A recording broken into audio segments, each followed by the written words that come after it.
on est en train de nager dans quelque chose qui nous entoure. Et on n'a pas conscience de ça. Pourquoi est-ce qu'on n'a pas conscience de cette énergie du vide? Tout simplement parce que le vide est partout. Il est aussi bien à l'extérieur de nous, mais aussi bien en nous. Si vous prenez la Terre et que vous écrasez les électrons sur le noyau, la Terre pourra rentrer en dessous de la tour Eiffel. C'est bien la preuve qu'il n'y a que du vide. Et si vous écrasez maintenant les distances qu'il y a entre les nucléons, votre Terre ne sera plus qu'une petite aigle d'épingle. Vous êtes composé de 99,99999% de vide. Nous ne sommes que vide. Et donc ce vide, évidemment, équilibre tout aussi bien de l'intérieur que de l'extérieur. De même que vos poissons sont aussi composés d'eau et ne ressentent pas ce vide. On va ressentir le vide qu'à partir du moment où il est déséquilibré. Et ces petits déséquilibres, ce sont justement ces émissions spontanées de photons et autres.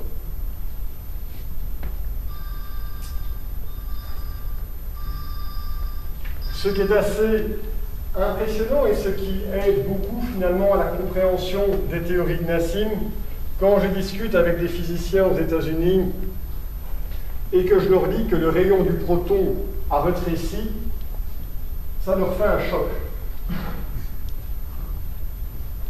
Lorsqu'il y a peu, le rayon du proton était considéré comme une valeur sûre de la physique, son rayon apparaissant sur la liste des constantes fondamentales de la nature.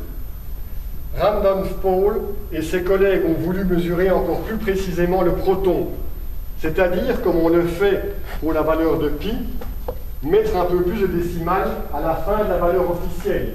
La valeur Kodata avant 2010 était de 0,8768 fois 10-13 cm, et ils s'attendaient à pouvoir compléter cette série. Or, leur mesure est non seulement plus précise, mais surtout beaucoup plus petite, parce qu'on passe de 0,87 à 0,84.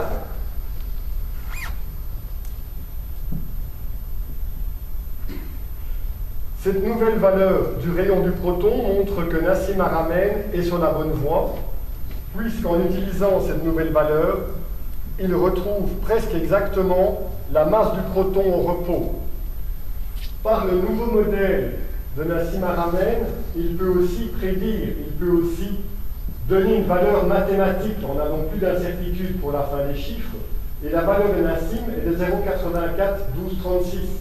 Soit en fait exactement au milieu de la première valeur corrigée de Randolph Paul, et en fait, comme c'était tellement choquant que cette valeur du proton, que ce rayon du proton diminue, pendant 3 ans, ils ont essayé de confirmer ça, et ils se sont rendus compte que d'autres mesures donnaient bien une valeur nettement plus petite, même si jamais ce n'était pas la valeur de 2010, on voit que cette valeur est encore plus petite.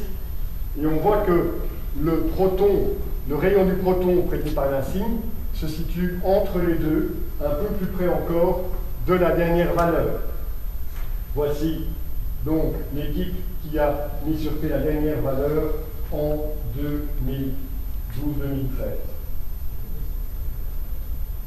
Enfin, le dernier point du cadre théorique, c'est l'interaction forte. Nassim Haramein nous démontre que la force forte est la force gravitationnelle, due à la masse des protons trous noirs. Cela vaut donc la peine d'expliquer brièvement comment on la décrit généralement. En 1911, découverte de l'existence d'un noyau dans les atomes. En 1935, Hideki Yukawa, et Nassim va se servir du potentiel de Yukawa pour expliquer justement le drop-off, le phénomène que nos protons ne subissent pas l'attraction trop loin. Mais Hideki Yukawa donc élabore la première théorie de la force nucléaire afin d'essayer d'expliquer la cohésion des noyaux. Les noyaux sont formés de protons positifs et de neutrons électriquement neutres. Or, à cette époque, il n'existait que 2 interactions fondamentales, la gravitation et l'électromagnétisme. On a rajouté après ça la force forte et la force faible. qui ne pouvait expliquer la cohésion du noyau. La gravitation étant beaucoup trop faible, tout d'abord évidemment parce que la gravitation G-MM sur des carrés, vous avez la constante G de Cavendish qui vaut 10-11, donc il faut déjà avoir des masses qui sont supérieures à 10-11 kg pour pouvoir avoir un newton. Et puis évidemment, la masse des protons, 10-24 grammes, n'est pas suffisante pour avoir ce fameux effet gravitationnel. Lorsqu'on a un proton qui pèse 10-24 grammes, ça ne marche pas. La gravité ne peut pas fonctionner. Et de même que l'interaction électromagnétique ne peut pas assurer la cohésion des particules électriquement neutres, comme les neutrons. En effet, les neutrons étant neutres, l'électromagnétisme ne marche pas, donc il fallait inventer quelque chose d'autre. En 1964, l'hypothèse était mise que les protons, les neutrons et les autres particules découvertes n'étaient pas des particules élémentaires, mais des objets complexes constitués de particules plus petites appelées quarks.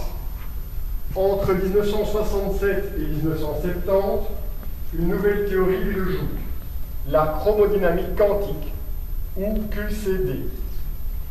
La chromodynamique quantique propose une description de l'interaction forte qui permet de lier les quarks entre eux pour former des particules de composites appelées hadrons. Par exemple, les protons, les neutrons et les pions. L'interaction forte s'applique aux quarks et uniquement aux quarks. Les électrons, neutrinos et photons ne sont pas des quarks, ils sont insensibles à l'interaction forte.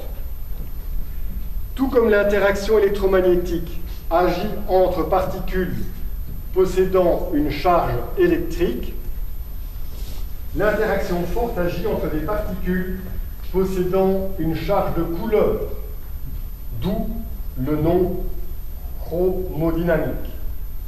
L'interaction forte possède une propriété très particulière, appelée liberté asymptotique.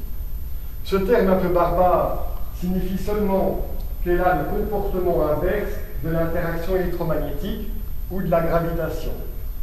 En effet, dans le cas de ces interactions familières, la force diminue avec la distance entre les objets en interaction, ce qui donne les fameuses lois en 1 sur d carré.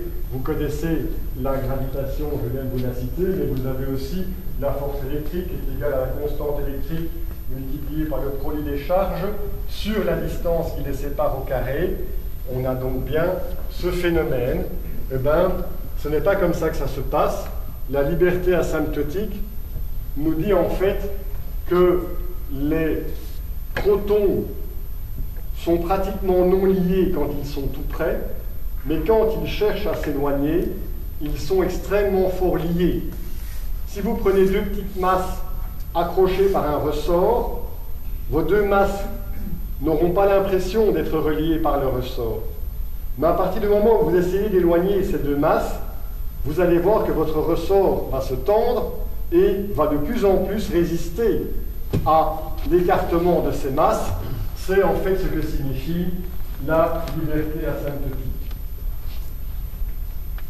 Donc, comme son nom l'indique, l'interaction forte est l'interaction fondamentale qui a l'intensité la plus importante, ce qui permet de contrer la répulsion électrostatique entre les protons dans les noyaux atomiques. Voilà, la première partie sur le cadre est terminée. On va maintenant aborder le travail de Nassim.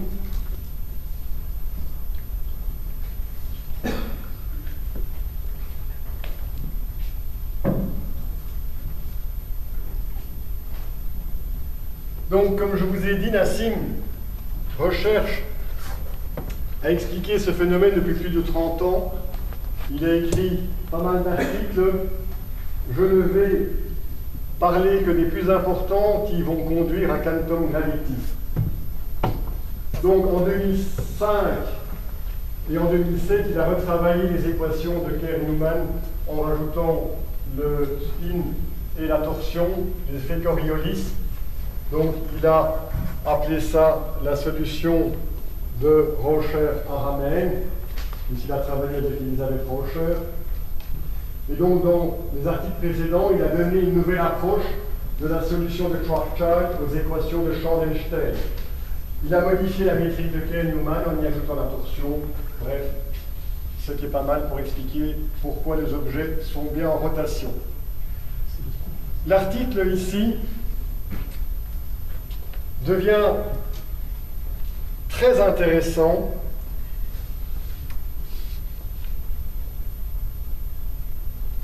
parce qu'il développe des lois d'échelle des trous noirs, aussi bien macroscopiques que microscopiques. Donc ces trous noirs qui obéissent aux conditions de Schwarzschild et à la métrique de Kerr-Newman. Sur un graphique des fréquences en fonction des rayons, on constate que la matière peut s'organiser en trous noirs et que cette organisation fonctionne autant pour une entité de la taille de la galaxie que pour un atome. Serait-ce le premier indice d'une unification de la cosmologie et de la physique quantique?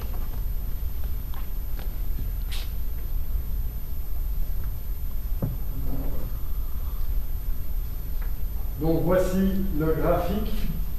Vous avez ici les fréquences, le rayon. Vous avez ici l'univers. Oui, l'univers est un trou noir. Si vous prenez le rayon de Schwarzschild et que vous mettez la masse de l'univers, 10 exposant 55 grammes, on verra que l'univers correspond bien à la solution de Schwarzschild. Vous avez différentes galaxies, vous avez notre Soleil qui correspond à ça, mais vous avez aussi l'atome. Donc les protons correspondent bien à un trou noir. Un autre graphique, personnellement, je n'aime pas les graphiques logarithmiques parce qu'on peut leur faire dire plus ou moins n'importe quoi, mais quand même, l'écart est important. Si vous prenez un graphique avec les rayons et les masses, vous allez voir qu'il y a une corrélation. Ce sont les masses par rapport donc aux rayons tendent à se grouper selon une ligne. Par contre, vous avez bien votre rayon de Schwarzschild qui est considéré comme un trou noir. Et cette distribution accepte le rayon de Schwarzschild dans cette ligne, dans cette distribution. Si vous prenez votre proton standard, il est complètement en dehors des autres grandeurs, ce qui peut poser question aussi.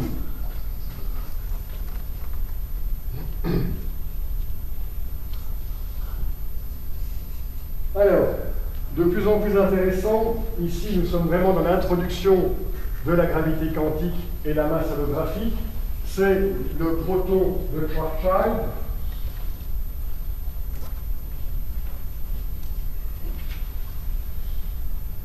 Donc en prenant en compte la relation entre les fluctuations d'énergie quantique du vide de Planck, puisque le vide, finalement, il est rempli d'ondes, autant s'en servir. Et le proton dans un contexte de l'horizon d'un trou noir, on peut obtenir la valeur donnée à la force forte qui lie les protons et les confine dans le nucléon, comme un potentiel gravitationnel classique. En d'autres termes, si le proton est considéré comme un mini-trou noir en raison de son interaction avec l'énergie du vide quantique, l'énergie masse produite par ce trou noir correspond exactement à la force de confinement gravitationnel décrite dans la physique quantique comme la force forte. Donc, que fait Nassim? Il reprend l'énergie de la densité du vide et il remplit une sphère qui est la taille d'un proton. Et il regarde quelle est la masse énergie que l'on peut mettre dans cette sphère. Bizarrement, il tombe sur un chiffre connu. Il va retomber sur le fameux 10 exposant 55 grammes, qui est en fait la masse de toute la matière de l'univers, ce qui est déjà intriguant. Donc la quantité de masse-énergie à l'intérieur du volume d'un proton en termes de petites fluctuations du vide de Planck est équivalente à la masse généralement admise comme la masse de l'univers. Qu'est-ce qu'on peut en tirer comme conclusion ou comme déduction? Cela implique que toutes les informations de tous les autres protons dans l'univers pourraient être exprimées par l'information de l'énergie du vide à l'intérieur d'un seul proton. C'est d'une grande pertinence en faveur d'un mécanisme holographique. Il s'agirait dans ce cas d'un mécanisme dans lequel l'influence holographique de l'information de 10 exposant 80 protons, c'est ce qu'on entend en général comme quantité de protons dans l'univers. On estime que le chiffre est composé entre 10 exposant 78 et 10 exposant 82. Donc, ces 10 exposant 80 protons, en tout cas l'information de ces protons, interagit avec un seul proton et produirait la valeur exacte de la masse au repos de ce proton, qui est de l'ordre de 10 exposant moins 24. Et c'est évidemment pour ça que Nassim appelle sa théorie la théorie de l'univers connecté, puisque un proton serait connecté avec tous les autres. Donc, qu'est-ce qu'il fait toujours dans ce proton de Schwarzschild? Il va prendre le rayon de Schwarzschild pour le proton, comme proton, et il va calculer quelle est la masse de Schwarzschild, la masse trou noir que devrait avoir un proton. Et il arrive, bon, le calcul est assez simple, hein, c'est de nouveau 2Gm sur C carré, il va arriver à une masse trou noir qui est de l'ordre de 10 exposant 14 grammes. Donc si vous reprenez ce graphique, vous allez avoir un écart entre le proton trou noir qui vaut 10 exposant 14 grammes et le proton standard qui vaut 10 moins 24 grammes. Vous allez avoir un écart de 10 exposant 38. Vous avez 38 ordres de magnitude plus grands entre ceux-ci. C'est un espace colossal et c'est pour ça que même dans les échelles logarithmiques, ça se montre. Donc, ce qu'on voit aussi, c'est que la quantité totale d'énergie du vide qui sert à fabriquer un petit proton trou noir n'est qu'une infime partie de la possibilité du vide que l'on trouve dans le proton. Nassim continue à essayer d'expliquer d'où provient ce 10 exposant 38. Comme je vous l'ai dit au départ, quand j'ai rencontré Nassim il y a quelques années, j'étais franchement en colère contre lui quand il m'a dit qu'un proton pouvait valoir 10 exposant 14 grammes. C'était stupide. Tout le monde sait qu'on peut mesurer la valeur du proton et qu'on est très loin de 10 exposant 14. J'aurais accepté 10 exposant moins 22, quelque chose comme ça, mais 10 exposant moins 14, pour moi, il était ahuri. Et donc c'était tellement violent par rapport à ce que je connaissais que j'avais vraiment de la colère. Je lui ai dit d'ailleurs le pauvre. Et Nassim, la seule chose qu'il pouvait, avec son grand sourire, dire, c'était, ben voilà, je suis bien conscient qu'il y a un écart de 10 exposant 38 grammes. Mais ce 10 exposant 38 grammes, ou cet écart de 10 exposant 38, on le retrouve. Il ne provient pas de nulle part. Ce 10 exposant 38, c'est la valeur de la force forte lorsqu'on considère que la gravité vaut 1, on considère que la force forte est 10 à 38 fois, enfin elle est 38 fois supérieure de 39 fois supérieure, 10 exposants évidemment. Donc c'est une première idée, et Nassim a essayé de développer ça de plus en plus. Il a essayé de se demander si jamais la force forte pouvait être la gravité. Et donc, il a pris les caractéristiques que l'on donne en général pour la gravité. On sait que le temps d'interaction, plutôt pour la force forte, est de l'ordre de 10 moins 23 secondes. Donc, il a calculé l'interaction qu'on pouvait avoir, le temps d'interaction qu'on pouvait avoir dans un système où deux protons vont interagir. Pour ça, il a repris l'attraction gravitationnelle que l'on pouvait avoir entre deux protons qui étaient séparés juste par leur rayon. il a mis cette valeur dans la fameuse relation F est égal à n fois A, et puis il a calculé la vitesse relativiste, puisqu'on a A, on a R, et il a obtenu une valeur de l'ordre de celle de la lumière. Ce qui est assez intéressant en cosmologie, c'est que quand on regarde l'interaction des trous noirs que l'on peut voir ou que l'on peut estimer dans l'espace, les trous noirs supermassifs au centre de la galaxie ont aussi des vitesses relativistes. C'est intéressant de se rendre compte que ce qu'on peut trouver dans le macro se retrouve au micro. Donc, nous avons des vitesses de l'ordre de la lumière. Comme je vous ai dit, il a calculé le temps d'interaction et il s'est dit que le temps d'interaction était de l'ordre du temps d'interaction de la force forte. Bon, on arrive maintenant au dernier article sur la gravité quantique et la masse holographique.